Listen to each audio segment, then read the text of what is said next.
کہتے ہیں خاموشی بھی چیخ سکتی ہے، مگر سمتا شہر کی خاموشی تو زندہ لوگوں کو نگل جاتی تھی۔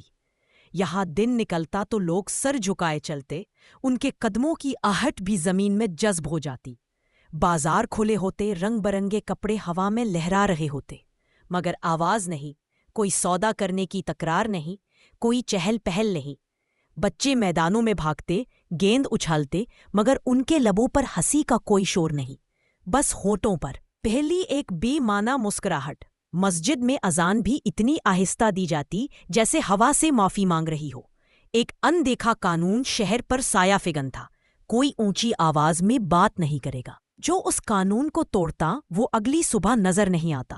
کوئی نہیں جانتا تھا وہ لوگ کہاں جاتے ہیں، بس ان کے گھروں کے دروازے ہمیشہ کے لیے بند رہ جاتے اور ان کی مائیں خاموش آنسو بہاتی رہتی۔ ایک دن ایک اجنبی اس شہر میں داخل ہوا۔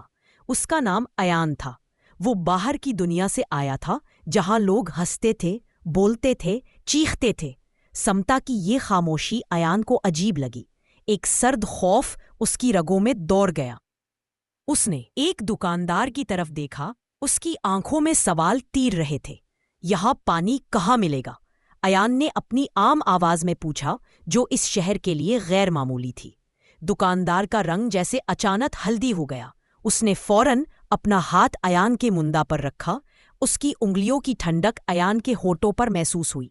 پاگل ہو، دکاندار نے سرگوشی میں کہا۔ اس کی آواز ریت کی طرح خشک تھی۔ یہاں آواز زندگی لے لیتی ہے۔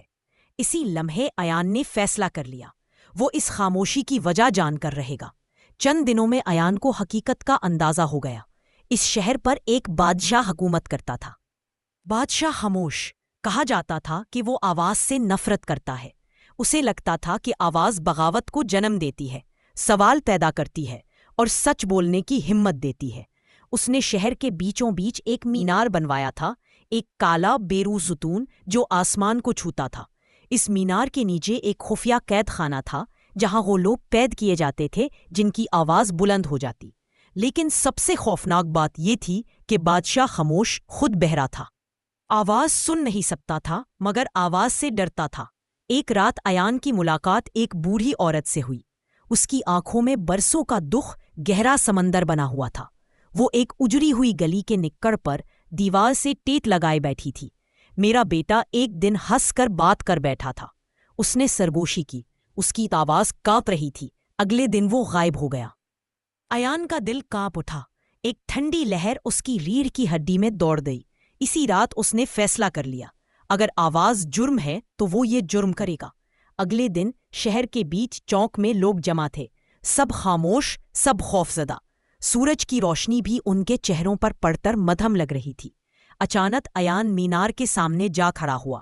اس کی آنکھوں میں ایک چمک تھی، ایک عزم۔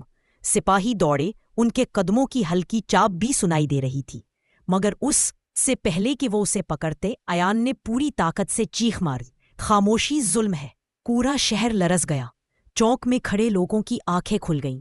کچھ رو پڑے، ان کے آنسو خاموشی کے بند توڑ کر بہہ نکلے۔